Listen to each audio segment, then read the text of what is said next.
Ngayon, ito na po. Sige, hinga-hinga muna. Inhale. Exhale. No? Dahil ngayon po pag-aaralan natin ang different sampling techniques. Okay? Again, pag-aaralan natin ang different sampling techniques. Ayun na po. Meron po tayo dito, unang-una na dyan, ang tinatawag natin na probability sampling. Kapag sinasabi nating probability sampling, probably everyone has equal chances. Ayan, no? You can probably be picked for this research because everyone has equal chances to be participants in a study.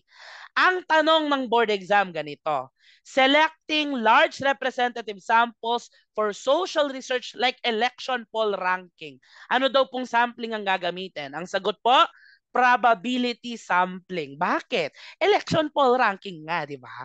So titignan natin, ano ba yung nasa pulso ng madla? Sino yung nasa pulso ng madla? O ibig sabihin, kung makakakita ka ng mga Pilipino, kahit sinong Pilipino diyan ang makita mo, pwede. They have equal chances of being surveyed dun sa ginagawa mong pag-aaral, di ba? Kasi sila lahat eligible, mga tipong ganyan, okay? Ayan, or more likely silang lahat eligible. Kasi di ba meron tayong pamantayan sa suffrage. Anyway, ibang discussion yan. Ulit, pero ulitin ko lang, selecting large representative, ayan, samples for social research like election poll ranking. Ang sagot po agad dyan, probability sampling. Kasi lahat po dyan, no, may equal chances, okay? Ngayon, pag-aaralan natin the four types of sampling or rather probability sampling. Number one, meron po tayong simple random sampling. Anong ibig sabihin ng simple random sampling? Parang fishbowl method. O ganito yung gagawin natin. O lahat ng pangalan ng mga mag-aaral sa ating paaralan, ilagay nyo sa isang fishbowl o di kaya sa isang container. Bubunot ako, no? Lahat sila may chance na makuha. Bubunot ako ng 10 estudyante. Sila yung isa-survey natin, no, di ba? O sila yung i-interviewin natin. No? Di kaya naman, bubunot na ko out of 1,000 students na may pangalan dito sa container. Kahit sino, simple random sampling, bubunot ako ng 100 na isa-survey natin. That's basically simple random sampling. Okay? Next, ano naman po yung stratified random sampling? Base dito sa nakikita natin, they were stratified. Ibig sabihin, no, tiningnan muna kung sino yung magkakatulad. Halimbawa ito, pinagsama-sama ito. Ayan, one strata na ito. Pinagsama-sama ito, second strata. Ayan, pinagsama-sama, third strata, pinagsama-sama, fourth strata. And for every stratum, ayan, no? Or for every strata, ayan, pipili tayo ng isang participant para well represented ang bawat grupo. Yan po ang stratified sampling. Okay? Again, yan po ang stratified sampling. Next, ano naman po yung systematic sampling? Kapag sinabi natin systematic sampling, we follow a system. Halimbawa, every third student, yun yung fino-focus natin. Halimbawa, 1, 2, 3, 1, 2, 3, 1, 2, 3, 1, 2, 3, 1, 2, 3. Ayan. So, systematic sampling po siya kasi may fina-follow tayo na uniform interval. Okay? O, ganun po yon. Next, cluster sampling naman. O, ganito naman. Sa cluster sampling, ika-cluster muna natin ang mga mag-aaral. Ayan, no? O, kayo ang cluster 1, kayo ang cluster 2, kayo ang cluster 3, kayo ang cluster 4, kayo ang cluster 5. Ang gagawin ko ngayon as a researcher, among these clusters, sino ang pipiliin ko, no? Or rather, sino ang mabubunot ko? Pwede din yon.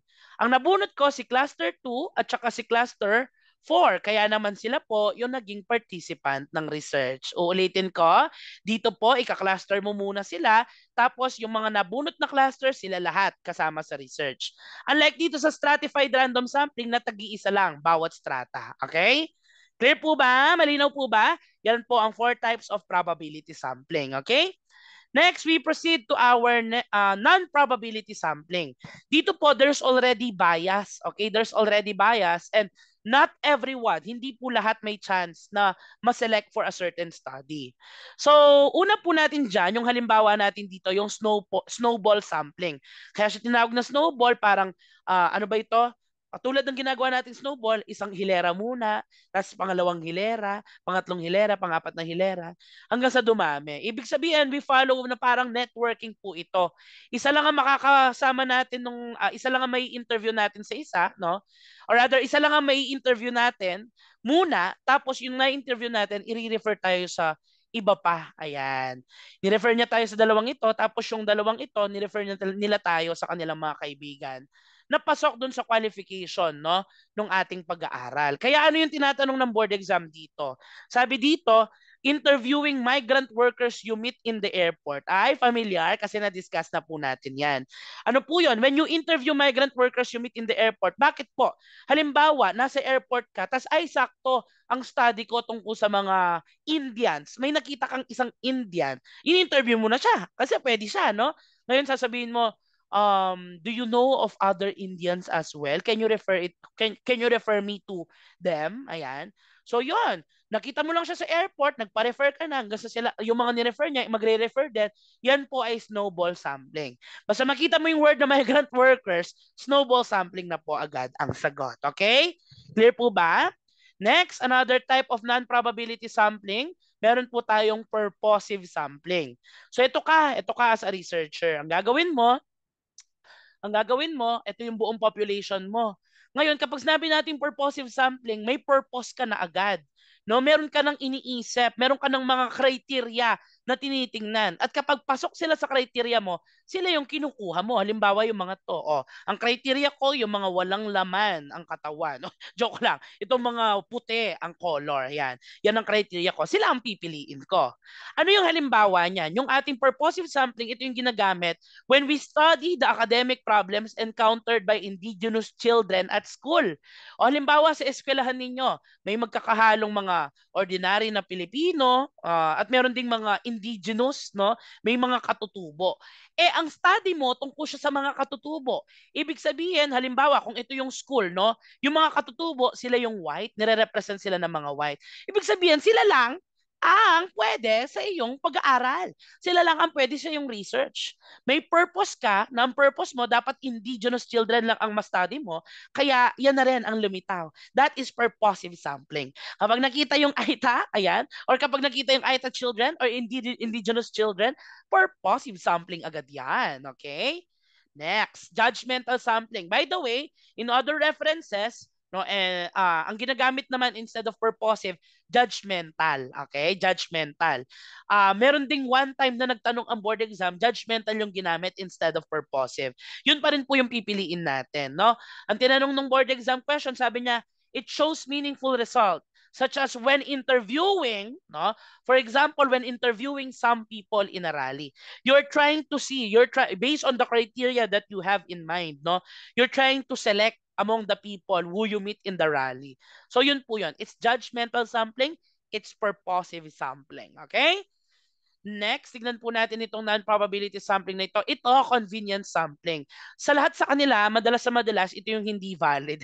Bakit? No? Kapag nagmamadali ka na as researcher, nagra-rush ka na, kung sino na lang yung mga pinaka convenient na makuha mo, yung convenient para sa iyo. O ito dahil siya yung malapit sa akin. O ito dahil siya yung lagi ko nakikita. O ito dahil friend ko siya. O ito dahil ano ko siya sa internet, may connection ako sa kanya. O ito dahil kapitbahay ko siya. Yung convenient para sa researcher, siya yung pinipili, no?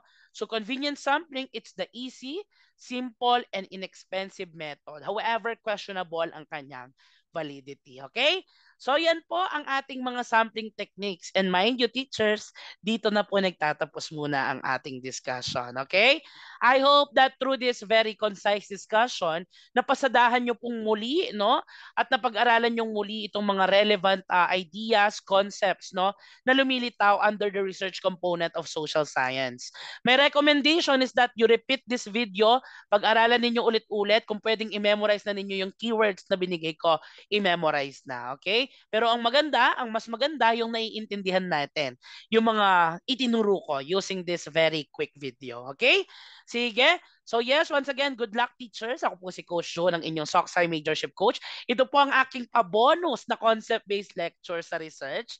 And nawa matulungan po nito kayo, no? Tulad ng aming layunin na maging kaagapay ninyo sa pagtupad sa inyong mga pangarap na maging lisensyadong professional na guro. God bless you, dearest Socksci. Matagumpay! Bye-bye! Tan, tan, tan, tan, tan, tan, tan.